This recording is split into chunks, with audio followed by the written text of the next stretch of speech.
პოლიტიკური გაერთიანება ჩვენ თვითონ ახალგორის სეპარატისტულ რეჟიმს საქართველოს მოქალაქეების ეთნოწმენდის გაგრძელებასა და პასპორტიზაციის ახალი ტალღის დაწყებაში ადანაშაულებს. ეთნიკურად ქართველებს ეგრეთ წოდებული სამხრეთ ოსეთის პასპორტის ასაღებად ერთთვიანი ვადა აქვს. წინააღმდეგ შემთხვევაში მათ ახალგორის საოკუპაციო საგუშაგოს გადაკვეთა 320 რუბლი დაუჯდებათ. პოლიტიკური გაერთიანება მთავრობას ოკუპირებულ რეგიონში მშვიდობის დამყარების მიზნით საერთაშორისო თანამეგობრობასთან აქტიური დიალოგისაკენ მოუწოდებს. პასპორტიზაციის ეს ახალი ტალღა და მასთან დაკავშირებული ფინანსური სანქციები არის იმ ეთნოწმენდის დანაშაულებრივი პოლიტიკის გაგრძელება, რასაც წლებია ოკუპანტები და სეპარატისტები ახორციელებენ რეგიონში. ყველაფერი ეს ხდება იმ ფონზე, როდესაც საერთაშორისო საზოგადოება საუბრობს დევნილების უპირობო დაბრუნებაზე, მათი კერძო საკუთრების გარანტიებზე, ქართულ და ოსურ თემებს შორის ურთიერთობის აღდგენაზე და თანამშრომლობაზე. მიუხედავად ყველაფრისა, სეპარატისტები კვლავ განაგრძობენ მსგავსი მეთოდებით ურთიერთობას ჩვენს მხარესთან. პოლონეთის გარდაცვლილი პრეზიდენტის ლეხ კაჩინსკის ტყუპის სალიძმა იაროსლავ კაჩინსკი ამერიკის შეერთებულ შტატებს და ევროკავშირს რუსეთის წინააღმდეგ ერთობლივი ბრძოლისაკენ მოუწოდებს. ამის შესახებ ერთ-ერთი ადგილობრივი გამოცემა წერს. კაჩინსკიმ ათობით დიპლომატისა და ევროპარლამენტის ასობით წევრის სახელზე ამ საკითხთან დაკავშირებით მიმართვაც მოამზადა. მოგიწოდებთ მკაცრი პოლიტიკა გაატაროთ რუსეთის წინააღმდეგ, ჩვენ გავხდით მოწმენი რუსეთის მცდელობისა და ემცირებინა ჩვენი რეგიონის როლი ევროპაში. რუსეთი შესაძლებელია კარგი ბიზნეს პარტნიორია, მაგრამ ამ ქვეყნის ხელისუფლება არსებს ღირებულებებს და ევროატლანტიკური პოლიტიკური სფეროს სტანდარტებს, ნათქვამია კაჩინსკის მიმართვაში. დაღესტანში კი ვითარება კვლავ დაძაბული აფეთქების შედეგად 17 პოლიციელი დაშავდა. შემთხვევა ქალაქ კასპიისკისა და დაღესტნის აეროპორტის დამაკავშირებელ გზატკეცილზე მოხდა. თავდამსხმელებმა ასაფეთქებელი მოწყობილობა მაშინ ამოქმედეს, როდესაც გზაზე პოლიციელების სატვირთო ავტომანქანა გადაადგილდებოდა. ინციდენტის ადგილზე საგამოძიებო ჯგუფები მუშაობენ და თავდამსხმელების კვალს ეძებენ. ქვეყანაში ანტიტერორისტული სპეცოპერაციები ბოლო დროს განსაკუთრებით ხშირია. სამართალდამცველების აქტიურობას მიამბოხე მებრძოლები გახშირებული თავდასხმით პასუხობენ. ბოლო ერთი თვის განმავლობაში რუსების მიერ კონტროლირებად ჩრდილო კავკასიურ რესპუბლიკაში სპეცოპერაციებისა და თავდასხმების შედეგად ათეულობით ადამიანი დაიღუპა, 100-ზე მეტი კი დაშავდა.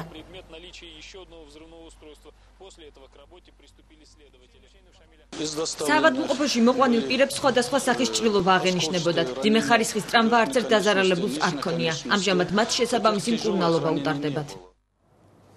მოსკოვის ყოფილი მერი უზენაეს სასამართლოში აღარ იჩივლებს. ამის შესახებ იური ლუშკოვმა ჟურნალ New Times-თან ექსკლუზიურ ინტერვიუში განაცხადა. ყოფილი მერი ამბობს, რომ პოლიტიკიდან არ წავა, თუმცა 2012 წლის საპრეზიდენტო არჩევნებში მონაწილეობას არ აპირებს.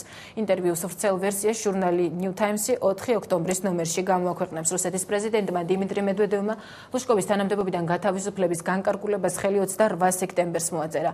იმავე დღეს რუსულ პრესაში გავრცელდა ინფორმაცია, რომ ლუშკოვი პრეზიდენტის გადაწყვეტილების სასამართლოში გასაჩივრებას გეგმავდა. ბრიტანეთის საგარეო საქმეთა ექს-მინისტრმა დევიდ მილიბენდმა შესაძლოა პოლიტიკა დატოვოს. მილიბენდმა ოპოზიციული ლეიბორისტული პარტიის ლიდერობისათვის ბრძოლა წააგო. 45 წლის მილიბენდი საკუთარ ძმასთან ედ მილიბენდთან დამარცხდა და წარმატებული დებიუტი ოჯახის წევრს ერთ-ერთმა პირველმა მიულოცა. ძმებს შორის რამდენიმე საკითხთან დაკავშირებით აზრთა სხვადასხვაობა, ამიტომ ანალიტიკოსებს დევიდ მილიბენდის ძმის გუნდში გაერთიანება შეუძლებლად მიაჩნიათ. 2007 წელს დევიდ მილიბენდს ლეიბორისტული პარტიის ახალი ლიდერის კანდიდატურაზე ბრაუნის ერთადერთ მოწინააღმდეგედ ნიშნებდნენ, თუმცა მაშინ ბრძოლას საკუთარი სურვილით გამოეთიშა და ბრაუნის მთავრობაში საგარეო საქმეთა მინისტრის ადგილი მიიღო. 2009 წელს კი საერთაშორისო საქმეების და უსაფრთხოების პოლიტიკის საკითხებში ევროკავშირის უმაღლესი წარმომადგენლის თანამდებობაზე მის ნაცვლად ბარონესა კეტრინ ეშტონი დამტკიცდა.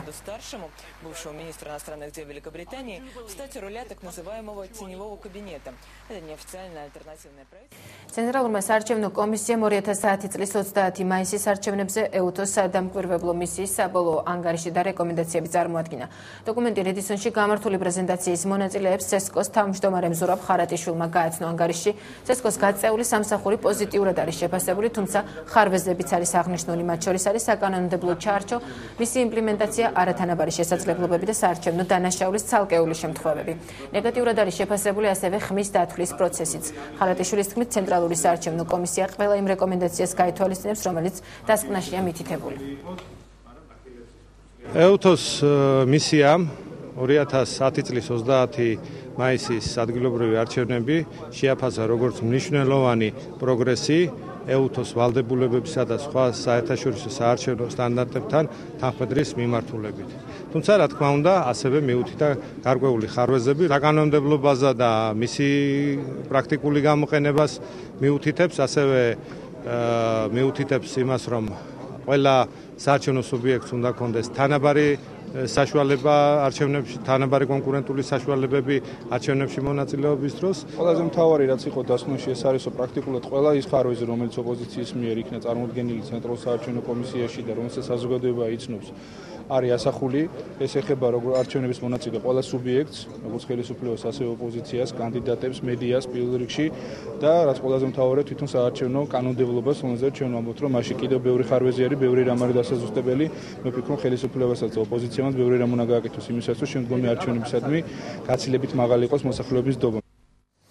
იუსტიციის სამინისტროს აფრიკის რესპუბლიკის ფერმერთა დელეგაცია ეწვია. სტუმრებს შორის აფრიკის სასოფლო-სამეურნეო ორგანიზაციის წარმომადგენლები და მაღალჩინოსნები არიან. უცხოურ დელეგაციას სამოქალაქო რეესტრის თავმჯდომარემ უმასპინძლა. მხარეებმა ერთმანეთს გამოცდილება გაუზიარეს და რეესტრის თავმჯდომარემ აფრიკელებს მის უწყებაში არსებული სიახლეები გააცნო. ფერმერები საქართველოში ბიზნეს გარემოს გაეცნობიან და აქ ინვესტირების შესაძლებლობებს განიხილავენ. ვიზიტის ფარგლებში დელეგაციის წევრები სხვადასხვა რეგიონში ჩავლენ, გარდა ამისა სასოფლო-სამეურნეო დაწესებულებებს და საწარმოებს დაათვალიერებენ. ეს არის სამხრეთ აფრიკის ფერმერთა ასოციაცია, რომელიც არის უძველესი და ყველაზე დიდი და ძლიერი ორგანიზაცია სოფლის მეურნეობის კუთხით სამხრეთ აფრიკაში. ბევრი მათგანი დაინტერესებულია თავის ბიზნესის დივერსიფიკაციით. აღმოსავლეთ ევროპისკენ და საქართველო არის ერთ-ერთი საუკეთესო ადგილი ამისათვის. მათ აინტერესებთ ბიზნესის რეგისტრაცია, საკუთრების რეგისტრაცია, ბინადრობის ნებართვის მოპოვება და როგორც მოგეხსენებათ, ყველაფერი ეს იუსტიციის სამინისტროში შემოდის და რაც მთავარია, მსოფლიოში ჩვენ ვართ მეორე ადგილზე ამ კუთხით, ანუ სიმარტივით პროცედურების და ეს მათთვის რა თქმა უნდა არის მიმზიდველი გარემო. ჩვენ აგრარული სექტორის წარმომადგენლები ვართ. საქართველოში ამ სექტორის შესასწავლად და ახალი ტექნოლოგიების დასანერგად ჩამოვედით. თბილისი ძალიან მომწონს, ლამაზი შენობა, ნაგებობები და არაჩვეულებრივი ხალხი გყავთ. როგორც ვიცით, საქართველოში აგრარული მეურნეობა ნაკლებად განვითარებულია. აქ ისეთივე მაღალი დონე უნდა იყოს, როგორც ამერიკის შეერთებულ შტატებსა და ევროპაშია. ჩვენი პროგრამა სექტორის დინამიკურ ზრდას ითვალისწინებს. საქართველოს საჯარო სკოლებში აკაკი წერეთლის 71 წლის თავისადმი მიძღვნილი კვირეული გაიხსნა საქართველოს განათლებისა და მეცნიერების მინისტრის პირველმა მოადგილემ კოკა სეფერთელაძემ ამის შესახებ პირველ საჯარო სკოლაში სტუმრობისას განაცხადა. კვირეულის ფარგლებში სკოლები სხვადასხვა ტიპის აქტივობებს დაგეგმავენ. ღონისძიებებში პირველიდან მე-7 კლასამდე მოსწავლეები ჩაერთვებიან. კვირეულის ფარგლებში თხზულებების კონკურსიც გაიმართება.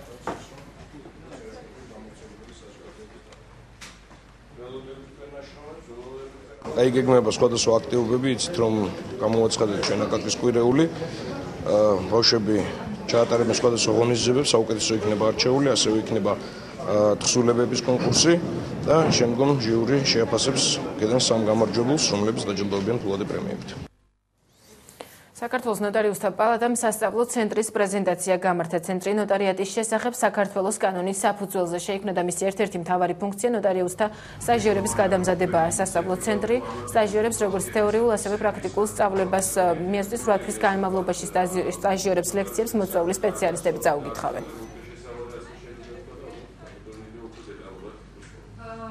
მუშაობას იწყებს ნოტარიუსთა სასწავლო ცენტრი. ეს ძალიან მნიშვნელოვანია იმისათვის, რომ ზოგადად ახალგაზრდებმა შეისწავლონ სანოტარო საქმე. რაც მთავარია, ძალიან ბევრი ცვლილებებია, ახალ ტექნოლოგიური ცვლილებებია სანოტარო სისტემაში და ცენტრის ძირითადი ფუნქცია იქნება, რომ ასწავლოს ეს ცვლილებები ახალ თაობას და რა თქმა უნდა, ძალიან კარგი ნაკადი გყავდეს მომავალში ნოტარიუსების. ნოტარიუსთა სასწავლო ცენტრს რომელიც ახლა იწყებს ფუნქციონირებას, უბრალოდ დაიწყო ფუნქციონირება, ექნება ორი ძირითადი მიმართულება.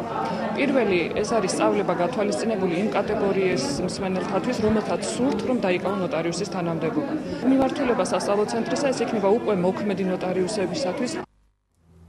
რუსთაველის სახელობის სახელმწიფო აკადემიურმა თეატრმა 132 სეზონის სპექტაკლით დაბოლილი მთვარე გახსნა. დრამატურგის ირაკლი სამსონაძის და რეჟისორის გიორგი თავაძის პიესა 2008 წლის აგვისტოს მოვლენებს ეხმიანება. თბილისის მეორე საერთაშორისო ფესტივალის ფარგლებში რუსთაველის თეატრი 5 სპექტაკლს წარადგენს.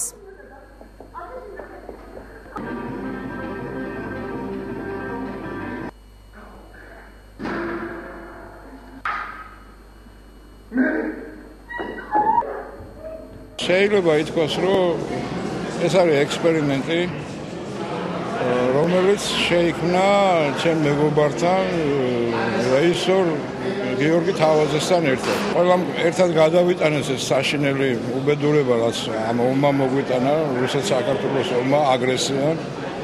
მაგრამ გაგვიჩნდა სურვილი, რომ რაღაცა სხვა ფორმით მოგვეყოლა ამ ომზე. მინდა მიულოთ სეზონის გახსნა ყველა მსახიობს, ყველა თანამშრომელს რუსთაველის თეატრში და საერთოდ სრულიად საქართველოს. მიუხედავად იმისა, რომ საკმაოდ ბევრი სეზონები გავხსენი უკვე მსახიობის ამპლუაში, ყოველი ახალი სეზონის გახსნას ველოდები, როგორც პირველი სეზონის გახსნას.